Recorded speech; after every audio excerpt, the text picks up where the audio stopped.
जय हिंद दोस्तों, मैं हूं मेजर गौरवारिया और आप देख रहे हैं मेजरली राइट। गिप्पी ग्रेवाल के घर के आगे गोलियां चली। गिप्पी ग्रेवाल कौन है? ये एक पंजाबी सिंगर है जो वैंकूवर कनाडा में रहता है। और लॉरेंस बिश्नोई जो कि गैंगस्टर है, जो कि इस वक्त जेल में सजा काट रहा है, लॉरेंस बिश्नोई ने यह क्लेम करा है कि गिप्पी ग्रेवाल को ये जो शॉट्स इसके घर के बाहर फायर करे गए थे ये इसने करे थे। यानी कि लॉरेंस बिश्नोई ये कह रहा है कि हां मैंने करवाए थे। पहली बात। दूसरी चीज यह है कि उसने बोला है कि भाई तुम सलमान खान के बड़े तुम सगे हो। तो गिप्पी ग्रेवाल ने बोला कि मेरा सलमान खान से कोई लेना देना है नहीं और सलमान खान से ना मेरी दोस्ती है ना मेरी दुश्मनी है। मैं सलमान खान को एक आध बार कभी मिलाऊंगा तो मिलाऊंगा, मुझे इतनी नॉलेज है नहीं सलमान खान के बारे में। बहरहाल दोस्तों, मैं आपको बताता हूं ये जो पूरा मामला है ना, ये I don't think it is related to Salman Khan.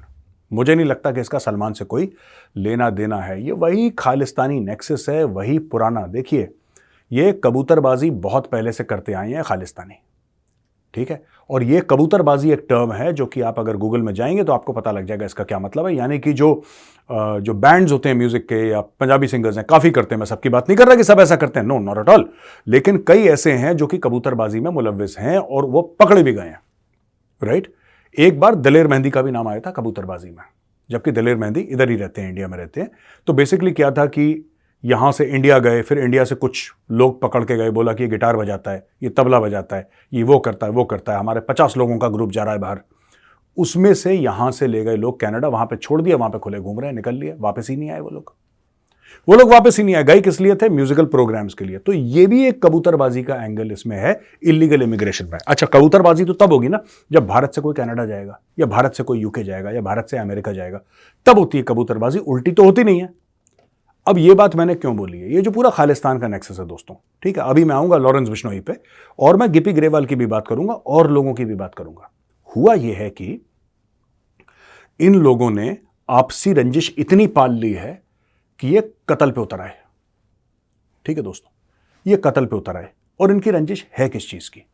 इस मामले में फिलहाल मैं लॉरेंस बिश्नोई की बात नहीं कर रहा, मैं खालिस्तानियों की बात कर रहा हूं। ड्रग्स, वेपन्स, एक्सटॉर्शन, कॉन्ट्रैक्ट के। अब खालिस्तानी पढ़े लिखे हैं नहीं यार। अब किसी खालिस्तानी से बोलो कि भाई तुम डॉक्टर बन जाओ, that is impossible, that is impossible for a Khalistani. या आप किसी उससे बोलो कि तुम साइंटिस्ट बन जाओ, न्यूक्लियर साइंटिस्ट बन जाओ, रॉकेट साइंटिस्ट बन जाओ, ये सब तो कर नहीं पाएंगे खालिस्तानी। जो खालिस्तानी मुझे धमकी भी देते हैं, मुझे पता लगता है कि जो खालिस्तानी मुझे धमकी दे रहे हैं, कभी ईमेल कर दिया या कभी फोन पे किसी ने व्हाट्सएप, पता लगता है कि पढ़ा लिखा नहीं है, पता लग जाता है उसको देख के। थोड़ी पढ़ी लिखी धमकी दो यार। धमकी वो होनी चाहिए कि आपका मतलब क्या है। अगर आप मेजर गौरवारिया को धमकी दे रहे हैं जान से मारने की, तो उसमें गौरवारिया को डर तो लगे यार, थोड़ा सा उसमें खौफ तो पैदा हो कि देखो खालिस्तानी मुझे मार देंगे, कुछ दहशत तो हो गौरवारिया में। अब गौरवारिया में दहशत नहीं हो रही, गौरवारिया हंस रहा है, ये कैसी धमकी होती है यार। अब मैं आपको बताता हूं उसमें हुआ क्या इनका खेल। खालिस्तानियों ने, ये देखो, फेसबुक पे लॉरेंस बिश्नोई ने वार्न करा गिप्पी ग्रेवाल को फेसबुक पे कि बॉस पूरी पिक्चर अभी बाकी है। और लॉरेंस बिश्नोई कह रहा है कि मैं पूरी पिक्चर रिलीज कर दूंगा। 2023 में मुंबई पुलिस ने सलमान खान के घर के आगे सिक्योरिटी इंक्रीज करी थी। उसके पर्सनल असिस्टेंट को ईमेल से थ्रेट मिला और एक केस रजिस्टर हुआ था लॉरेंस बिश्नोई के खिलाफ। लॉरेंस बिश्नोई ने बोला कि इसने बिश्नोई समाज के खिलाफ काम करा है, इसने ब्लैक बक मारा है। दोस्तों, आप जानते हैं बिश्नोई समाज के बारे में, राजस्थान में भी बिश्नोई समाज, पूरे हिंदुस्तान भर में बिश्नोई फैले हैं। लेकिन अगर आपने हिरन मारा या ऐसी कोई जीव हत्या करी बिश्नोइयों के सामने, तो भाई साहब फिर वैसे बड़े अच्छे लोग हैं, कोई दिक्कत नहीं है, आप उनके घर पे जाओ, यारी दोस्ती करो।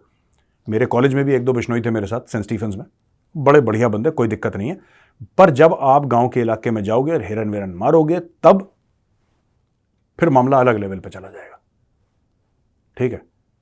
तो इनका ये कहना है, लॉरेंस बिश्नोई का कहना है कि तुमने हिरन मारा, अब मैं तुम्हें ठोकूंगा। तो ये थ्रेट सलमान खान को मिली। अब ये जो पूरा मामला है ना गिप्पी ग्रेवाल का, और पूरा ये जो कनाडा का नेक्सस है, खालिस्तानी नेक्सस है। इसमें इनके सिंगर्स भी इन्वॉल्व हैं। मैं खास गिप्पी ग्रेवाल की बात नहीं कर रहा यहां पे, मैं कह रहा हूं इनके सिंगर्स भी इन्वॉल्व हैं जो प्रो खालिस्तानी है। शुभ तो है ही, पक्का खालिस्तानी, 100%। मैं बता रहा हूं 24 कैरेट खालिस्तानी है वो। और ये सारे के सारे, जब इनको लगता है कि कॉन्सर्ट इनके भारत में कैंसिल हो गए, इनको फाइनेंशियल लॉस हो गया, तब ये भारत माता की जय बोल देते हैं। कैरेक्टर होता नहीं है, पाकिस्तानियों से फंडेड है ये लोग। तो जब पाकिस्तानियों में कैरेक्टर नहीं तो इनमें कहां से कैरेक्टर होगा? ठीक है जी। तो ये सब चीजें वहां पे चल रही हैं। उसके अलावा सरी जो है ब्रिटिश कोलंबिया में है, वहां पे इंडो कैनेडियन कम्युनिटी वाले जो है उन्होंने कन्फ्रंट करा प्रो खालिस्तानी एलिमेंट्स को, जो कि कॉन्सुलर कैंप लक्ष्मी नारायण मंदिर में कॉन्सुलर कैंप उन्होंने लगाया था। अच्छा, लक्ष्मी नारायण मंदिर में क्यों लगाया कॉन्सुलर कैंप? इसलिए लगाया क्योंकि एक पब्लिक प्लेस है, लोग वहां पे आते जाते हैं, लोगों का पहुंचना आराम से। उन्होंने बोला कि यार देखो, हमने ये सरी में इसलिए लगाया क्योंकि बहुत सारे लोग रहते हैं वहां पे, और हम ये नहीं चाहते कि इंडिया की मिशन है ओटावा, टोरंटो, वैंकूवर, वहां पे वहां से लोग वहां पे जाना पड़े, तो जहां जहां लोग हैं हम वहां पे चले जाते हैं। इसमें से सबसे जरूरी क्या है, जो पेंशनर्स हैं कई सारे, ठीक है जी, उनके लाइफ सर्टिफिकेट्स होते हैं ना, आपको एक एज के बाद पेंशनर्स को प्रूव करना पड़ता है। एवरी ईयर एक लाइफ सर्टिफिकेट जाता है कि भाई you are alive, you are well, you are healthy, एक सर्टिफिकेट जाता है। तो ये लोग पेंशनर के पास चले जाते हैं कि भाई हम आपका ये लाइफ सर्टिफिकेट बना देते हैं। तो ये लोग सर्विस करते हैं, एम्बेसी वाले, उनका काम यह है कि मतलब जो वहाँ पे इंडियन मूल के हैं जिनको पेंशन आ रही है गवर्नमेंट से, सो दे शुड बी कंफर्टेबल। अब उनके लिए इन्होंने लगाया वहाँ पे लक्ष्मी नारायण मंदिर में, सामने खालिस्तानी पहुँच गए, ठीक है जी, सामने खालिस्तानी पहुँच गए। खालिस्तानियों ने बड़ा 200 वहां पे काउंटर प्रोटेस्टर्स थे, 200, यानी कि जो लक्ष्मी नारायण मंदिर में थे वो करीब 200 थे, और करीब 25 प्रो खालिस्तानी थे, ठीक है, 6 फॉर जस्टिस वाले। और वहां पे फिर सरी की पुलिस आई और रफा दफा करा और खालिस्तानियों को लात मारी पीछे और उनको वहां से निकाला, जलील करके, रुसवा करके, बेइज्जत करके। पर खालिस्तानियों को कुछ फर्क नहीं हुआ क्योंकि वो कह रहे थे हम आए इसलिए बेइज्जत होने के लिए आए थे, उनको वहां से निकाल दिया। एनीवे, पहले जब इन्होंने बदतमीजी करना शुरू करा, खालिस्तानी बदतमीज होते ही आपको पता ही है, they have no culture. Khalistani जब बदतमीजी करना इन्होंने शुरू करा तो वहां पे लोगों ने सोशल मीडिया पे पोस्ट करा और पुलिस को फोन करा, पुलिस आई, फिर पुलिस ने इनको लात मार के भगाया वहां से। और टेंपल के जो लीडर्स थे, जो मंदिर के वहां पे जो देखरेख करते मंदिर की, उन्होंने ये बोला कि हम खालिस्तानी प्रोटेस्टर्स को फेस करेंगे, आप चिंता मत करिए। ये जो खालिस्तानीज हैं ये बहुत ज़्यादा चूचू, देखिए एक ज़माना था लोग कहते थे बचो इनसे। मैं आपको बताता हूँ, ये पूरा जो इंसिडेंट है ना, लोग कहते थे इनसे बचो यार। इनसे क्यों बचो? बदतमीज़ हैं, फूहड़ हैं, मुंह फट हैं, जाहिल हैं, ठीक है, ये कुछ भी कर देंगे, किसी को चाकू मार दिया। खालिस्तानी यही कर सकते हैं, इसके अलावा मैं आपको बार बार बोलता हूँ ना, कोई न्यूरोसर्जन नहीं निकलता खालिस्तानी, इतनी बुद्धि है ही नहीं इनकी। ये हिंदुओं के दुश्मन, ये सिखों के दुश्मन, ये मुसलमानों के दुश्मन, ये ईसाइयों के, ये सब के दुश्मन है। जो इनसे अग्री नहीं करता, किसी के सर पे रॉड मार दिया, अनजान बंदे को पीछे से अटैक कर दिया, ये खालिस्तानी है।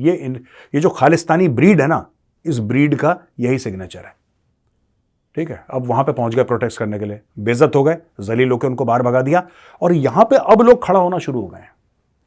अब इंडियन कम्युनिटी जो कि इज्जतदार कम्युनिटी है, जो कि, और उसमें हर एक धर्म का बंदा, उसमें हिंदू भी है, सिख भी है, मुसलमान भी है, क्रिश्चियन भी है, सब लोग मिलकर रहते हैं आपस में भाईचारे से। अब इन्होंने एक मन बना लिया है कि नहीं यार, खालिस्तानियों को ना आपको कन्फ्रंट करना पड़ेगा। मैं तो एक और चीज कहना चाहता हूं, जो इंडियंस हैं बाहर, आप यूके में रहते हो, यूएस में रहते हो, कनाडा में रहते हो, ऑस्ट्रेलिया में रहते हो, न्यूजीलैंड में रहते हो, जहां जहां खालिस्तानी है, बाय अ वेपन। जो भी लीगल फॉर्मेलिटीज हैं आपके देश की, आप उसको कंप्लीट करो, बाय अ वेपन, हथियार खरीदो, क्योंकि ये खालिस्तानियों का कोई भरोसा नहीं है। आप अपने आप को डिफेंड करना सीख लो, मैं हिंदुस्तानियों से कह रहा हूं, buy a weapon, and if you are in America, buy an assault rifle, ठीक है। आप अपने देख लेना स्टेट का क्या रूल है, कंसील एंड कैरी है, क्या है मामला आपके स्टेट का, अलग अलग स्टेट का अलग अलग रूल होता है, लॉ होता है, अमेरिका में देख लेना। But if your state allows, keep 2-3 weapons, keep a personal weapon on you which is a pistol, और घर के लिए कीप अ शॉटगन। किसी को कोई डाउट है, किसी भी इंडियन को कोई डाउट है विच वेपन ही शुड बाय, आप प्लीज कमेंट्स में हमें लिखिएगा कि मेजर साहब, मैं अपना नाम लिखने की आपको जरूरत नहीं है क्योंकि उससे आपकी प्राइवेसी और सिक्योरिटी कंसर्न्स भी होते हैं। आप बस लिख दीजिए I live in this city, which weapon should I carry, which weapon, मैं आपको बता दूंगा पूरा कि कौन सा हथियार जाके आप खरीदिए, कौन सा हथियार आपको चाहिए होगा होम डिफेंस के लिए, या फिर एंटी खालिस्तानी कौन सा हथियार आपको इस्तेमाल करना है। मेजर आपको पूरी इंडियन आर्मी की ट्रेनिंग वीडियो पे दे देगा। I will tell you which weapon to keep, right. But while dealing with Khalistanis, if your state allows, right, keep an AR in the trunk of your car, अगर आपका state allow करता है तो। कई जगह सदर्न स्टेट्स हैं जहां पे तो लोगों के घर में टैंक है, तो मैं ये नहीं कह रहा टैंक खरीदो, लेकिन हथियार अपने खरीद लो। Buy weapons, all Indians everywhere.